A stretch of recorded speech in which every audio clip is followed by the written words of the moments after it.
Welcome to CC bank. ഞാൻ മേഘ.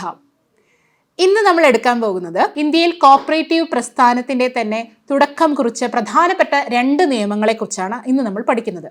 ഈ ക്ലാസ്സിൽ എന്തൊക്കെയാണ് ഈ 2 ആക്ടിന്റെയും 1904 ആക്ടിന്റെയും 1912 ആക്ടിന്റെയും പ്രത്യേകതകൾ എന്തൊക്കെ, ഫീച്ചേഴ്സ് എന്തൊക്കെ, ലിമിറ്റേഷൻസ് എന്തൊക്കെ, അതിന്റെ ഡിഫറൻസ് എന്തൊക്കെ, ഇങ്ങനെയായിരിക്കും നമ്മൾ ഇന്നത്തെ ക്ലാസ് പോകുന്നുണ്ടാവുക. അതുകൊണ്ട് കൃത്യമായിട്ട് മനസ്സിലാക്കുക, ഡിഫറൻസുകൾ അറിഞ്ഞു തന്നെ പഠിക്കുക. സോ നമുക്ക് ക്ലാസ്സിലേക്ക് കിടക്കാം. ഓക്കെ, നമുക്കറിയാം Indian cooperative credit societies act. ഇതിൽ തന്നെ ആദ്യത്തെ ഒരു ക്വസ്റ്റ്യൻ ഒളിഞ്ഞു കിടപ്പുണ്ട്. എന്താണ്? 1904 ആക്ടിന്റെ പേരെന്താണ് എന്നുള്ളതാണ്. പേരെന്താണ്? Indian cooperative credit societies act of 1904 എന്നാണ് അറിയപ്പെടുന്നത്. ഓക്കെ, അപ്പൊ ഇതിലെ ക്രെഡിറ്റ് എന്ന് പറയുന്ന ഒരു വാക്കുണ്ട് എന്നുള്ളത് പ്രത്യേകമായിട്ട് നിങ്ങൾ ശ്രദ്ധിക്കണം. Okay, Credit Societies Act of 1904 was based on European ideas and experiences in the second half of the 19th century. 1904 cooperative credit societies act വരുന്നത് നമുക്കറിയാം ബ്രിട്ടീഷുകാരായിരുന്നു അന്ന് ഭരിച്ചിട്ടുണ്ടായിരുന്നത്. അതുകൊണ്ട് തന്നെ യൂറോപ്യൻ ഐഡിയാസും അതുപോലെ തന്നെ യൂറോപ്യൻ എക്സ്പീരിയൻസസ്, അതായത് ഇപ്പോൾ ജർമ്മനിയിലും അതുപോലെ തന്നെ മറ്റ് ഫോറിൻ നേഷൻസിലും ഒക്കെ ഉണ്ടായിരുന്ന കോപ്പറേഷൻ്റെ ആശയങ്ങൾ പലതും ഉൾക്കൊണ്ടുകൊണ്ടാണ് ഇന്ത്യയിൽ കോപ്പറേറ്റീവ് മൂവ്മെന്റ് വരുന്നത്. അങ്ങനെ അതിൽ നിന്നാണ് 1904 കോപ്പറേറ്റീവ് ക്രെഡിറ്റ് സൊസൈറ്റീസ് ആക്ട് നിലവിൽ വരുന്നത്. Raiffeisen for agricultural cooperatives and Rochdale pioneers influenced by the ideas of Robert Owen for consumer cooperatives.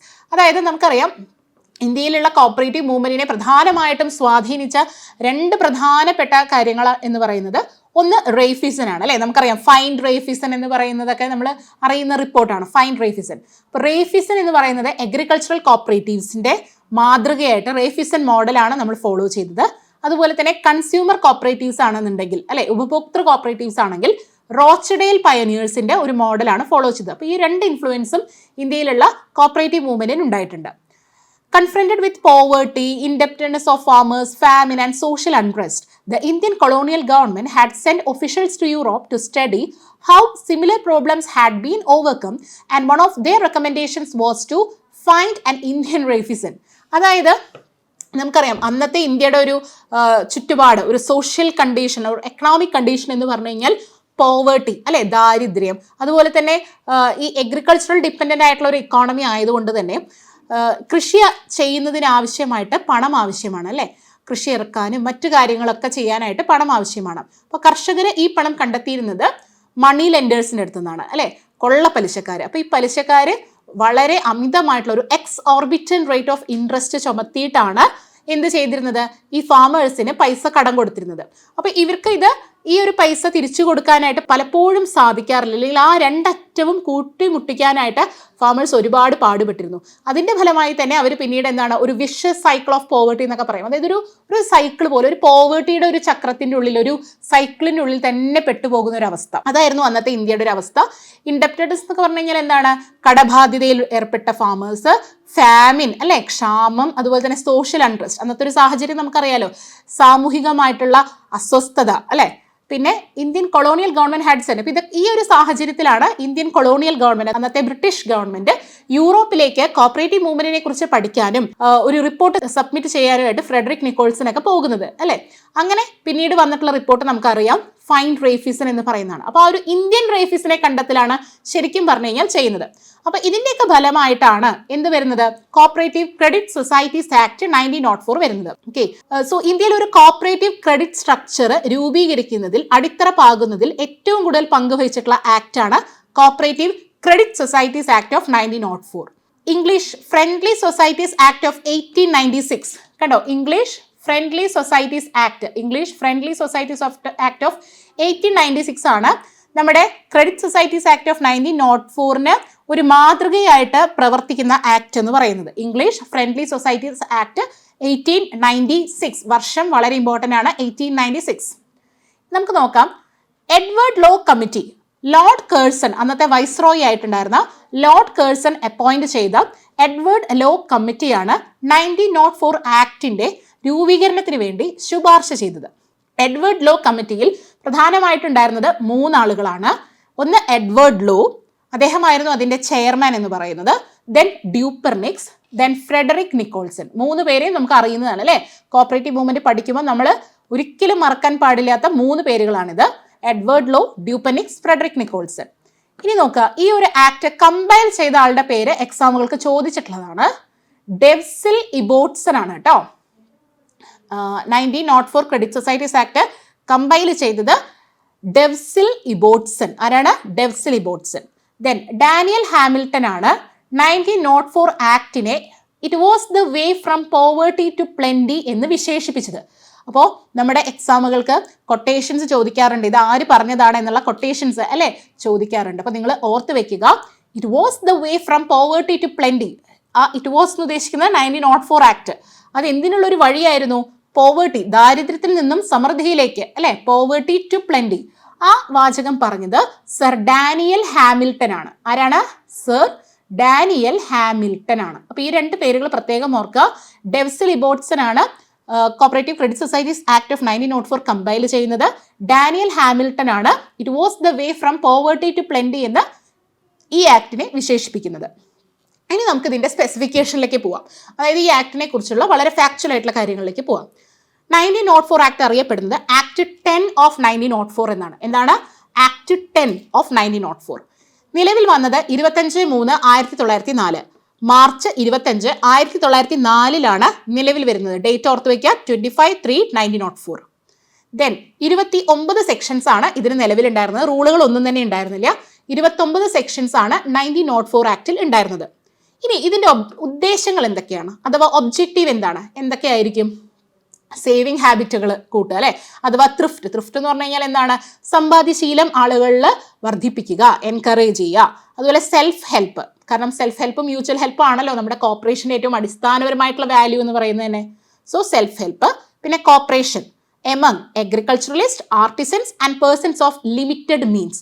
Limited means എന്ന് പറഞ്ഞു കഴിഞ്ഞാൽ വളരെ ചുരുങ്ങിയ സാഹചര്യങ്ങൾ അല്ലെങ്കിൽ സാമ്പത്തികമായിട്ടൊക്കെ ഉള്ള ചുരുങ്ങിയ സാഹചര്യങ്ങൾ മാത്രമുള്ള ആളുകളുടെയൊക്കെ ഇടയിൽ ഒരു കോപ്പറേഷൻ, ഒരു സഹകരണം കൊണ്ടുവരിക.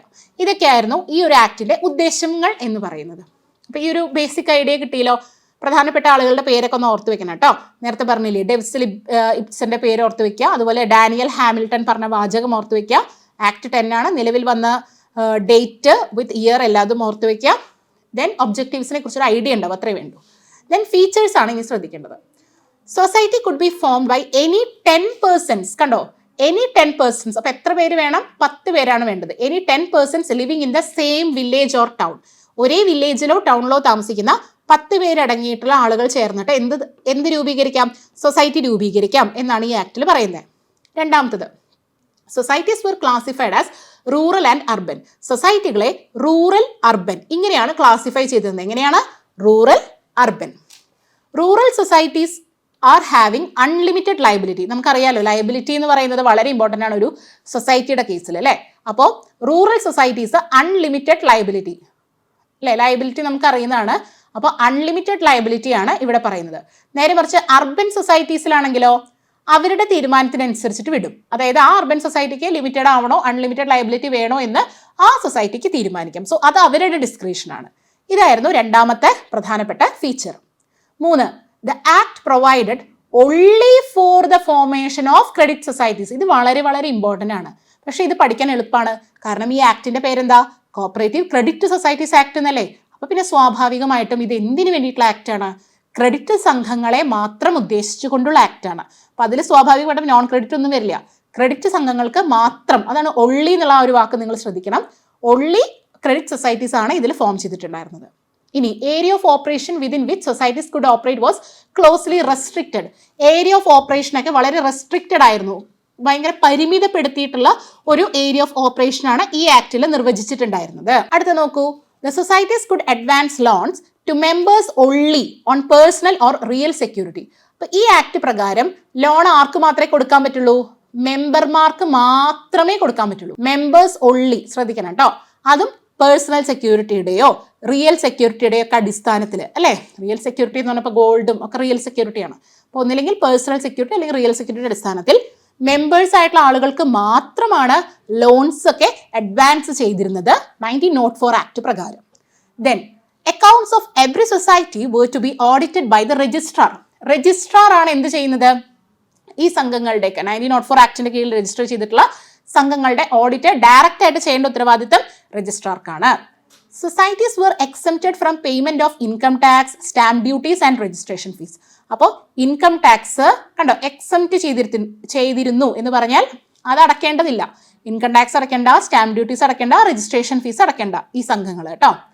ഇനി societies were given a legal personality, അതായത് ഒരു എന്താ പറയുക ലീഗൽ ആയിട്ടുള്ള ഒരു പേഴ്സണാലിറ്റി എന്ന് പറഞ്ഞാൽ ഒരു ലീഗൽ ആയിട്ടുള്ള ഒരു ഫേം ആയിട്ട് അല്ലെങ്കിൽ ലീഗൽ ആയിട്ടുള്ള ഒരു വ്യക്തിക്കുള്ള എല്ലാ ആനുകൂല്യങ്ങളും സംഘങ്ങൾക്കും സൊസൈറ്റീസിനും ഉണ്ടായിരുന്നു. And were authorized to raise funds and carry on their business in a cooperative capacity എന്ന് പറഞ്ഞൊന്നുമില്ല. അതായത് അവർക്കൊരു നിയമപരമായിട്ട് ഉള്ള ഒരു പേഴ്സണാലിറ്റി അല്ലെങ്കിൽ നിയമപരമായിട്ടുള്ള എല്ലാ പരിരക്ഷയും കാര്യങ്ങളൊക്കെ സംഘങ്ങൾക്ക് ഉണ്ടായിരിക്കും. ഇനി ഈ ഒരു ആക്ടിന്റെ കീഴിൽ ആദ്യമായി ഇന്ത്യയിൽ രൂപീകരിച്ച സംഘം ഏതാണ് എന്ന് ചോദിച്ചാൽ കർണാടകയിലെ agricultural credit cooperative society in Kanaginahal Gadag district Karnataka എന്നാണ് പറയുന്നത്. അപ്പോൾ കർണാടകയിലാണ് ആദ്യമായിട്ട് 1904 ആക്ടിന്റെ കീഴിൽ ഒരു സംഘം എന്ത് ചെയ്യുന്നത് ഫോം ചെയ്യുന്നത് എന്ന് ആലോചിക്കുക. ഇത്രയും പോയിന്റുകൾ കൃത്യമായിട്ട് ശ്രദ്ധിക്കുക കേട്ടോ. അപ്പോൾ ഇതൊക്കെയായിരുന്നു ഇതിന്റെ ഫീച്ചേഴ്സ്. നെക്സ്റ്റ് നമ്മൾ എന്തൊക്കെ പരിമിതികൾ, സ്വാഭാവികമായിട്ടും ആദ്യമായിട്ട് ഒരു ആക്ട് വരുന്ന സമയത്ത് അത് എപ്പോഴും എന്താ പറയാ പെർഫെക്റ്റ് ആക്ട് ഒന്നും ആവില്ല, അതിൽ ഒരുപാട് ലൂപ്പ് ഹോൾസും ലിമിറ്റേഷൻസ് ഒക്കെ ഉണ്ടായിരിക്കും. അപ്പൊ എന്തൊക്കെയായിരുന്നു അതിന്റെ പ്രധാനപ്പെട്ട ലിമിറ്റേഷൻസ് എന്നതാണ് നെക്സ്റ്റ് നമ്മൾ ചർച്ച ചെയ്യുന്നത്. ഒന്നാമത്തെ കാര്യം, it did not give legal protection to societies formed for the purpose other than credit. അതായത് ക്രെഡിറ്റ് ഒഴിച്ച് ബാക്കിയുള്ള ഒരു കാര്യത്തിനും, അതായത് ചുരുക്കം പറഞ്ഞു കഴിഞ്ഞാൽ ക്രെഡിറ്റ് സൊസൈറ്റീസ് മാത്രമേ രൂപീകരിച്ചിരുന്നുള്ളൂ. വേറെ ഒരു തരത്തിലുള്ള സൊസൈറ്റീസും രൂപീകരിക്കാൻ ഈ ആക്ട് മുഖാന്തരം കഴിയില്ല. അത് ഒന്നാമത്തെ എൻ്റെ ലിമിറ്റേഷനാണ് അല്ലേ. കാരണം നമുക്കറിയാം പലതരം സംഘങ്ങളുണ്ട്. ഇന്ന് നമുക്ക് കോപ്പറേറ്റീവ് സൊസൈറ്റീസ് എന്ന് പറഞ്ഞാൽ തന്നെ ക്രെഡിറ്റ് മാത്രമല്ല അല്ലേ, നോൺ ക്രെഡിറ്റിൽ കോപ്പറേറ്റ് കൺസ്യൂമർ വരുന്നുണ്ട്, പ്രൊഡ്യൂസർ വരുന്നുണ്ട്, മാർക്കറ്റിംഗ് വരുന്നുണ്ട് അല്ലേ. ഒരുപാട് വെറൈറ്റീസ് ഓഫ് ഹോസ്പിറ്റൽസ്, ടൂറിസം, എത്ര മേഖലകളാണ്. അപ്പോൾ ഇത്തരത്തിലുള്ള ഒരു കോപ്പറേറ്റീവ് സൊസൈറ്റിയും ഈ ആക്ടിന്റെ കീഴിൽ രജിസ്റ്റർ ചെയ്യാൻ പറ്റില്ല. അത് തന്നെയാണ് ഇതിന്റെ ഏറ്റവും വലിയ പോരായ്മ. 1904 ആക്ടില് ക്രെഡിറ്റ് സംഘങ്ങൾ മാത്രമേ രജിസ്റ്റർ ചെയ്തിരുന്നുള്ളൂ, മറക്കരുത്. There was no provision for the formation of a central agency for financing primaries. അതായത് പ്രൈമറി സംഘങ്ങളെ, പ്രാഥമിക സംഘങ്ങളെ ഫിനാൻസ് ചെയ്യാനായിട്ട്, അവർക്ക് സാമ്പത്തിക സഹായം ചെയ്യാനായിട്ട് ഒരു സെൻട്രൽ ഏജൻസിനെ കുറിച്ച് ഒരു പരാമർശവും 1904 ആക്ടിൽ പറയുന്നില്ല. നമുക്കറിയാം പ്രാഥമിക സംഘങ്ങളെ സഹായിക്കാൻ സ്വാഭാവികമായിട്ടും നമുക്ക് ഇപ്പോഴൊക്കെ ഉണ്ട് അല്ലെ, KCS ആക്ടിലൊക്കെ കൃത്യമായിട്ടുണ്ട്. ഒരു സെൻട്രൽ ഏജൻസി, ഒരു ഫിനാൻസിങ് ഇൻസ്റ്റിറ്റ്യൂഷൻ ഉണ്ടായിരിക്കും ഈ പ്രൈമറി സംഘങ്ങളെ സഹായിക്കാനായിട്ട്. അങ്ങനെ ഒരു പ്രൊവിഷൻ, അങ്ങനെ ഒരു ക്ലോസ് ഈ ഒരു ആക്ടിൽ പറയുന്നില്ല. അതാണ് ഇതിന്റെ അടുത്ത limitation. Then classification of societies into rural and urban was arbitrary and was found unsuitable. അതായത് ഈ ഒരു ക്ലാസിഫിക്കേഷൻ എങ്ങനെയായിരുന്നു ക്ലാസിഫൈ ചെയ്തിരുന്നത്? സൊസൈറ്റീസിനെ റൂറൽ അർബൻ അല്ലെ, റൂറൽ അർബൻ ഇങ്ങനെയാണ് ക്ലാസിഫൈ ചെയ്തിരുന്നത്. സോ ഇതിനൊരു ഒരു സയന്റിഫിക് ബേസ് ഇല്ല, ഒരു ശാസ്ത്രീയമായ അടിത്തറയില്ല. റൂറൽ അർബൻ എന്ന് പറഞ്ഞിട്ട് ഇതിനെ ക്ലാസിഫൈ ചെയ്തത് ശരിയല്ല, അത് അൺസയന്റിഫിക് ആണ് അല്ലെ, അതാണ് ഇവിടെ പറയുന്നത്. ഇനി ഇതിന്റെ ഇത്തരത്തിലുള്ള ലിമിറ്റേഷൻസ് ഒക്കെ ഓവർകം ചെയ്യാനായിട്ടാണ് പുതിയൊരു ആക്ട് കൊണ്ടുവരുന്നത്. അത് വരുന്നതാണ് 1912 കോപ്പറേറ്റീവ് സൊസൈറ്റീസ് ആക്ട്. കണ്ടോ, ഇപ്പൊ തന്നെ ആ പേരിന് ഒരു മാറ്റം സംഭവിച്ചു. അതായത് കോപ്പറേറ്റീവ് ക്രെഡിറ്റ് സൊസൈറ്റീസ് ആക്ടിൽ നിന്നും കോപ്പറേറ്റീവ് സൊസൈറ്റീസ് ആക്ടിലേക്ക് മാറി. ഇപ്പൊ പ്രത്യേകം ശ്രദ്ധിക്കണം കേട്ടോ. അപ്പോൾ പലപ്പോഴും എക്സാമിന് ചോദിക്കാറുള്ളതാണ് 1904 ആക്ടിന്റെ പേരെന്താണ്? കോപ്പറേറ്റീവ് ക്രെഡിറ്റ് സൊസൈറ്റീസ് ആക്ട് ആണ്. കാരണം അത് ക്രെഡിറ്റ് സംഘങ്ങളെ മാത്രം ഉദ്ദേശിച്ചുള്ളതാണ്. പക്ഷേ 1912 വന്ന ആക്ട് കോപ്പറേറ്റീവ് സൊസൈറ്റീസ് ആക്ട് ആണ്. അതിൽ എല്ലാ തരം സംഘങ്ങളും അതുകൊണ്ട് തന്നെ ഉൾപ്പെടും. ഇനി നമുക്ക് നോക്കാം 1912 ആക്ടിന്റെ പ്രത്യേകതകൾ എന്തൊക്കെയാണ്. ഒന്നാമത്തത്, അത് ആക്ട് 2 ഓഫ് 1912 എന്നാണ് അറിയപ്പെടുന്നത്. ആക്ട് 2 ഓഫ് 1912 എന്ന് അറിയപ്പെടുന്നു. മറ്റേത് എന്തായിരുന്നു? ആക്ട് 10 ആയിരുന്നു. ഇനി ഇതിൽ 50 സെക്ഷൻസ് ആണ് ഉള്ളത്. മറ്റേതിൽ 29 സെക്ഷൻ ആണെങ്കിൽ ഇതിൽ 50 സെക്ഷൻ ആണ് ഉള്ളത്. 1904 29 സെക്ഷൻസ് ആണ്, 1912 50 സെക്ഷൻസ് ആണ്. മാർച്ച് 1 1912 നിലവിൽ വരുന്നത്. മാർച്ച് 1 1912 നിലവിൽ വരുന്നത്. 1904 ആക്ട് എത്രയിലാ? 25/3/1904. ഓക്കെ അല്ലേ? ഇനി നമുക്കറിയാം CSEBയുടെ clerk junior clerk cashier exam February 15 CSEB declare ചെയ്തിട്ടുണ്ട്. സോ ഇതിൽ വളരെ കുറച്ച് ദിവസങ്ങൾ മാത്രമേ ഇനി കയ്യിലുള്ളൂ. അതുകൊണ്ട് തന്നെ ഈ ചുരുങ്ങിയ ദിവസങ്ങളിൽ ഏറ്റവും നന്നായിട്ട് പഠിക്കാനായിട്ട്, ഏറ്റവും കൂടുതൽ കണ്ടന്റ് കാര്യം കൃത്യമായി മനസ്സിലായി പഠിച്ചു പോകാനായിട്ട്, ഇനിയും പഠിച്ചു തുടങ്ങിയിട്ടില്ലാത്തവർക്ക് വേണ്ടി ഇനിയും പഠിത്തത്തിന് ഒരു ബൂസ്റ്റ് നൽകാൻ വേണ്ടി ഒരു ബൂസ്റ്റർ ബാച്ച് CCയിൽ ആരംഭിച്ചിട്ടുണ്ട്. സോ ബൂസ്റ്റർ ബാച്ചിൽ പ്രധാനമായിട്ടും 3 മോഡൽ എക്സാംസ് ഇൻക്ലൂഡഡ് ആയിരിക്കും. പിന്നെ ഫാക്ച്വൽ അനാലിസിസ് PYQ, അതായത് 2016 തുടങ്ങിയിട്ടുള്ള CSEB എക്സാംസിന്റെ ഒരു PYQs നമുക്കറിയാലോ. PYQന്റെ ഇമ്പോർട്ടൻസ് ഒക്കെ ഒരുപാട് ക്ലാസ്സുകളിലൊക്കെ ഞാൻ പറഞ്ഞിട്ടുള്ളത് തന്നെയാണ്. അപ്പോൾ CSEBയുടെ എക്സാമിന്റെ PYQസിന്റെ ഫാക്ച്വൽ അനാലിസിസ് എന്ന് പറഞ്ഞാൽ ഓരോ ക്വസ്റ്റ്യനും ഏത് ഏരിയയിൽ നിന്നാണ് വന്നിട്ടുള്ളത്, അപ്പം നമ്മൾ ഏത് ഭാഗം കൂടുതൽ ഫോക്കസ് ചെയ്യണം, ഏതൊക്കെ ക്വസ്റ്റ്യൻസ് ഇനി അവിടുന്ന് വരാൻ സാധ്യതയുണ്ട്, ഇങ്ങനെ അതിനെ നമ്മളൊന്ന് കീറി പരിശോധിക്കുക എന്ന് പറയില്ലേ, അതാണ് ഈ ഒരു ഫാക്ച്വൽ അനാലിസിസിൽ നമ്മൾ ചെയ്യുന്നുണ്ടാവുക. ഇതൊക്കെ ബൂസ്റ്റർ ബാച്ചിന്റെ പ്രത്യേകതയാണ്. മെന്റർഷിപ്പ് പ്രോഗ്രാം എന്ന് പറഞ്ഞാൽ നിങ്ങൾക്ക് ഡൗട്ടും കാര്യങ്ങളൊക്കെ ഉണ്ടെന്നുണ്ടെങ്കിൽ നിങ്ങൾക്ക് അത് കൃത്യമായിട്ട് ചോദിക്കാനായിട്ട് നിങ്ങൾക്ക് ഒരു മെന്റർ ഉണ്ടായിരിക്കും. പലപ്പോഴും അങ്ങനെ ഒരു മെന്റർ ഇല്ലാത്തതാണ് പലരുടെയും ഒരു പ്രശ്നം. എന്ത് പഠിക്കണം, എങ്ങനെ പഠിക്കണം എന്നറിയാം അല്ലേ, കുറേ മെറ്റീരിയൽസ് ഒക്കെ ഉണ്ടാവും, പക്ഷെ ഇത് കൃത്യമായിട്ട് അതിനെ തമ്മിൽ ലിങ്ക് ചെയ്യാനൊന്നും നമുക്ക് പലപ്പോഴും അറിയുന്നുണ്ടാവില്ല. ഡൗട്ട് വരുമ്പോൾ ആരോട് ചോദിക്കണം എന്നറിയില്ല. ആ ഒരു മെന്റർഷിപ്പ് സപ്പോർട്ട് ഈ ഒരു ബൂസ്റ്റർ ബാച്ചിൽ നിങ്ങൾക്ക് പ്രൊവൈഡ് ചെയ്യുന്നുണ്ട്. അപ്പോൾ വളരെ കുറച്ച് സീറ്റുകൾ മാത്രമേ ഉള്ളൂ.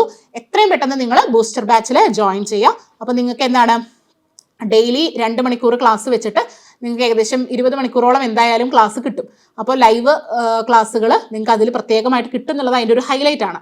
ഓക്കെ, അതുപോലെ PYQ അനാലിസിസ് അതിന് ഏറ്റവും വലിയൊരു ഹൈലൈറ്റ് ആണ്. അതുകൊണ്ട് ബൂസ്റ്റർ ബാച്ചിൽ മാക്സിമം നിങ്ങൾ ജോയിൻ ചെയ്ത് നിങ്ങളുടെ പഠനം കൂടുതൽ പഠനത്തിനൊരു ബൂസ്റ്റ് കൊടുക്കുക. ദെൻ നമ്മളിപ്പോൾ പറഞ്ഞുകൊണ്ടിരിക്കുന്ന 1912 ആക്ടിന്റെ ഫീച്ചേഴ്സ് നോക്കാം. ഒന്ന്, നേരത്തെ പറഞ്ഞ പോലെ തന്നെ ക്രെഡിറ്റ് സംഘങ്ങൾ മാത്രമല്ല, non credit, federal societies, unions, ഇതിനൊക്കെ രൂപീകരിക്കാൻ ഈ ഒരു ആക്ട് ഹെൽപ്പ് ചെയ്തു. ഓക്കെ, അപ്പൊ നോൺ ക്രെഡിറ്റ് സംഘങ്ങൾ, മറ്റ് സംഘങ്ങളൊക്കെ ഈ ഒരു ആക്ടിന്റെ കീഴിൽ വന്നു. അപ്പൊ കുറച്ചും കൂടി എന്താണ്, വൈഡായി അല്ലേ, കുറച്ചും കൂടി ഒരു വൈഡ് ആയിട്ട് കുറച്ചും കൂടി അതിന്റെ ഒരു ഏരിയ ഓഫ് ഓപ്പറേഷൻ അല്ലെങ്കിൽ ആ ഒരു ഇത് കൂടി വർദ്ധിച്ചു, സാധ്യത കുറച്ചും കൂടി വർദ്ധിച്ചു. RCS got the service of assistance by incorporating provisions for delegation of its statutory powers. അതായത് RCS, അതായത് registrar of cooperative societies, 1904 act പ്രകാരം RCS തന്നെ നേരിട്ട് വേണമായിരുന്നു ഓഡിറ്റും കാര്യങ്ങളൊക്കെ ചെയ്യാനായിട്ട്. അതായത് RCSന്റെ ഭാരം കൂടുതലാണ്. പക്ഷെ 1912 ആക്ട് വന്നപ്പോൾ ഈ RCSന് അദ്ദേഹത്തിന്റെ അധികാരങ്ങളെ മറ്റു ഓഫീസർമാരിലേക്ക് ഡെലിഗേറ്റ് ചെയ്യുക പറഞ്ഞാൽ എന്താ, ഡിവൈഡ് ചെയ്ത് കൊടുക്കാം അല്ലെ, അദ്ദേഹത്തിന്റെ അതോറിറ്റീനെ അല്ലെങ്കിൽ പവറിനെ ഡിവൈഡ് ചെയ്ത് കൊടുക്കാനുള്ള പ്രൊവിഷൻ വന്നു.